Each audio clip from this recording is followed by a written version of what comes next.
Sou peregrino aqui, em terra estranha estou, no reino. Bem-vindo ao podcast Estrangeiros e Peregrinos. A mensagem de hoje será apresentada por Dennis Allen.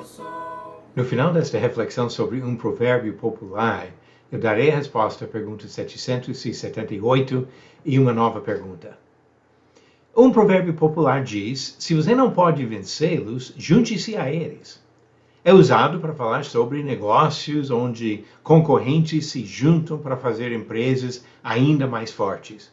O mesmo ditado aparece em uma matéria que incentiva a aceitação da inteligência artificial no mercado de trabalho. Nesses contextos, pode até fazer sentido. Em nossas batalhas espirituais contra as tentações da vida, jamais podemos adotar esse ditado. Davi orou no Salmo 141, põe guarda a minha boca, Senhor, vigia a porta dos meus lábios.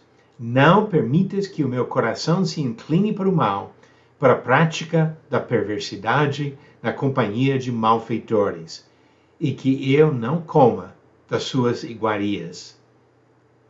As Escrituras nos incentivam a sempre resistir às tentações na busca da santidade. Paulo falou de cuidado e da necessidade de aproveitar as saídas que Deus oferece. 1 Coríntios capítulo 10, versículos 12 e 13. Jesus oferece ajuda aos tentados, diz Hebreus 2, versículo 18, porque ele enfrentou as mesmas tentações sem ceder ao pecado. Hebreus 4, versículo 15.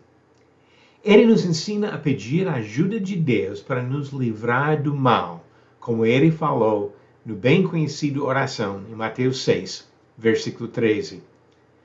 Tiago diz que devemos nos submeter a Deus e resistir ao diabo. Tiago 4, versículo 7. A vitória sobre a tentação nunca é fácil. Pelo contrário, é uma guerra que ameaça nos matar. Pedro escreveu em 1 Pedro 2, versículo 11, Amados, peço a vocês, como peregrinos e forasteiros que são, que se abstenham das paixões carnais que fazem guerra contra a alma. Paulo falou da armadura necessária para essa batalha espiritual em Efésios capítulo 6. Observamos uma batalha como exemplo no confronto de Jesus com Satanás no deserto. O diabo tentou incitar sentimentos egoístas e ambiciosos. Ele ofereceu atalhos menos doloridos do que o propósito divino. Ele até citou, torcendo, as Escrituras para justificar as tentações. Jesus respondeu com instruções bíblicas e a determinação de não ceder à tentação. É um excelente exemplo a ser imitado. Quando nós observamos as muitas orientações bíblicas sobre como lidar com a tentação, apreciamos outras palavras de Davi naquele mesmo Salmo 141, verso 5. Ele disse: Fira-me o justo, e isso será um favor. Repreenda-me, e será como óleo sobre a minha cabeça, a qual não há de rejeitá-lo. Davi entendeu que a correção feita pelo justo, mesmo se fosse severa, é uma bênção de Deus, para o bem de quem recebe esta correção. Outro autor disse, em Provérbios 15, começando no versículo 31, quem dá ouvidos à repreensão construtiva terá sua morada no meio dos sábios. Quem rejeita a disciplina despreza a si mesmo, mas o que aceita a repreensão adquire entendimento. Vamos ser sábios e humildes para aceitar a correção e assim para conseguir andar realmente resistindo às tentações, não nos juntando às pessoas que vivem na prática do pecado. Pergunta 778. Qual profeta do Antigo Testamento falou da vinda de Elias, Uma profecia cumprida em João Batista.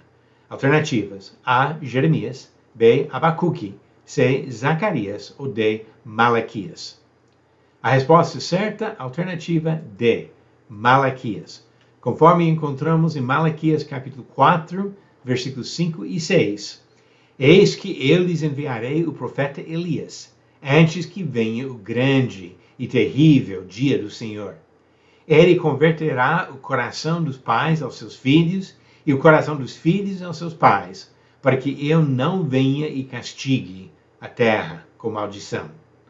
Resposta certa, alternativa D. Malaquias. Pergunta 779.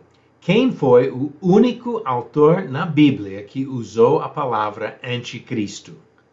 Alternativas: A. Isaías, B. João, C. Pedro ou D. Paulo. A resposta no final do próximo episódio de Estrangeiros e Peregrinos. Quando se trata da tentação ao pecado, não podemos nos entregar, não podemos simplesmente ceder às tentações. Precisamos entrar na batalha. Colocar a armadura de Deus, resistir à tentação, para honrar o Senhor com a vida de santidade. Obrigado por nos acompanhar nessa jornada pelas Escrituras. Volte amanhã para ouvir mais uma mensagem do podcast Estrangeiros e Peregrinos. Seguimos pelo mundo a viajar.